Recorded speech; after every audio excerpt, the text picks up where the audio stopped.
Not every introverted empath shares the same story, but many of us have similar childhood experiences.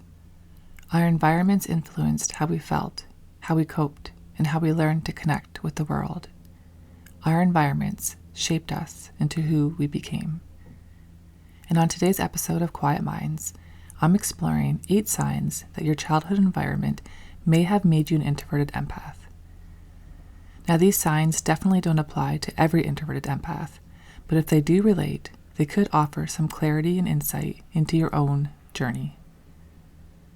So get comfy, get cozy, and let's jump right in. Even as a child, you could feel the energy and emotions around you. You can sense when the energy was off. You could feel tension and unease, and you can feel when someone's heart was hurting.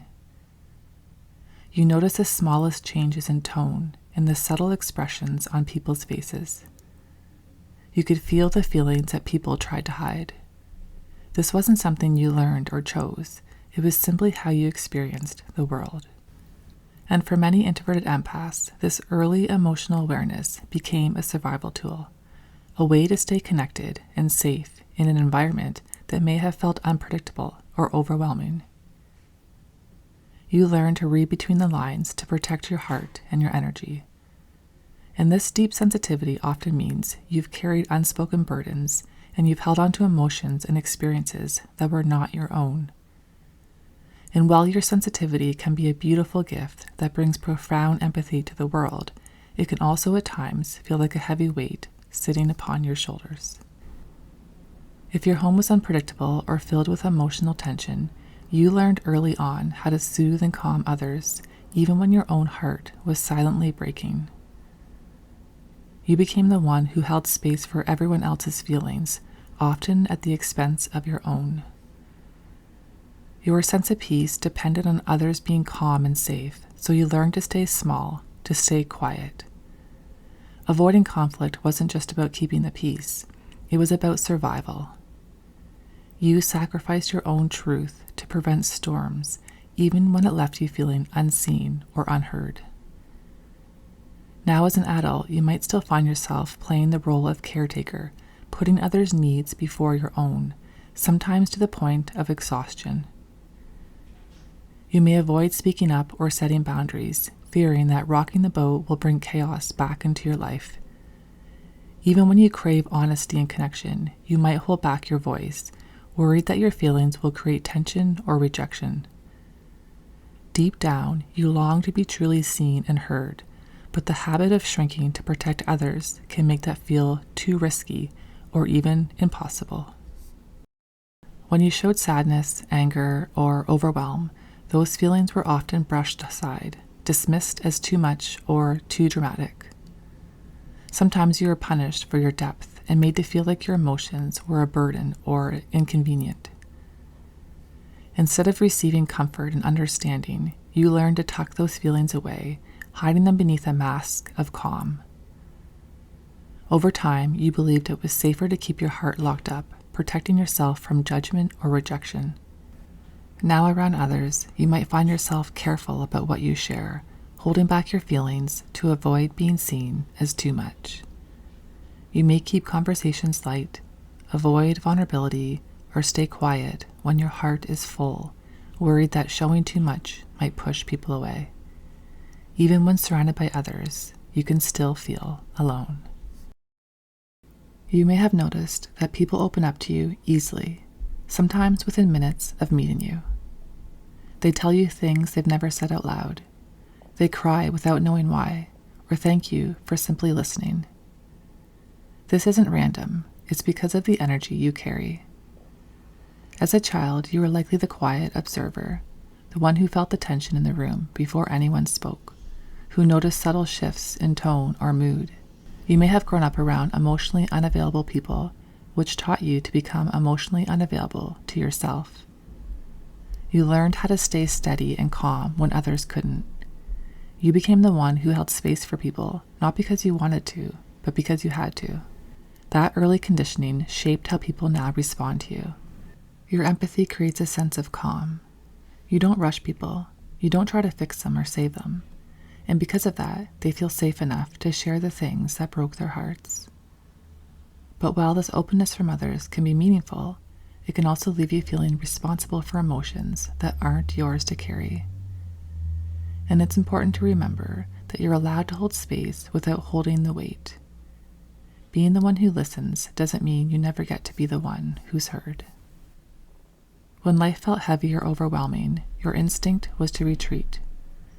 As a child, you may have gone off to your room, sat alone outside, or created a quiet space in your mind, because that's where it felt safest. You learned that being alone was the only way to process your emotions, especially if no one around you could hold space for them. Instead of being comforted or asked what was wrong, you were often left to carry your pain in silence. Over time, that need to withdraw became second nature. It wasn't avoidance, it was survival. And even now, when you're going through something, your first response is often to disappear and withdraw from the world. You do this as a way to protect your heart, your energy, your peace. You isolate so you can sort through your feelings on your own, because that was the only way you knew how. Maybe you didn't ask for much, choosing instead to blend in, to be helpful and agreeable.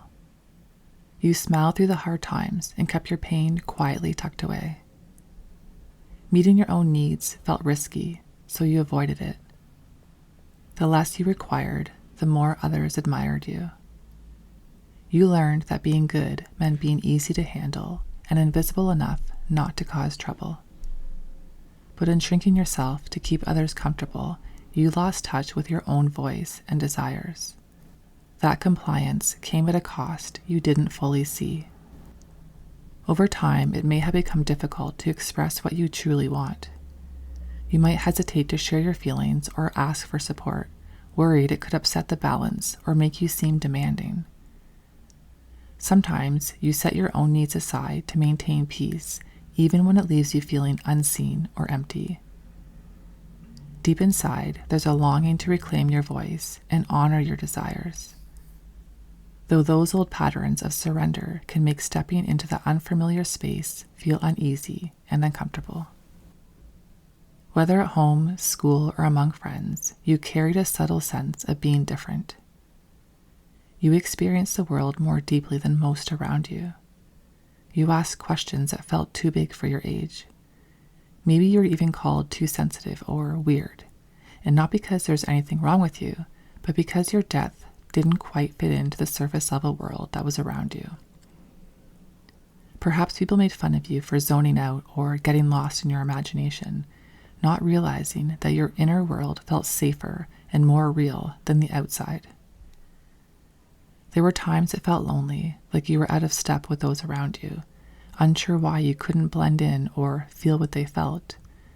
But over time, that difference grew into something more. It became a strength, a knowing, a reminder that your inner world is rich, meaningful, and deeply alive.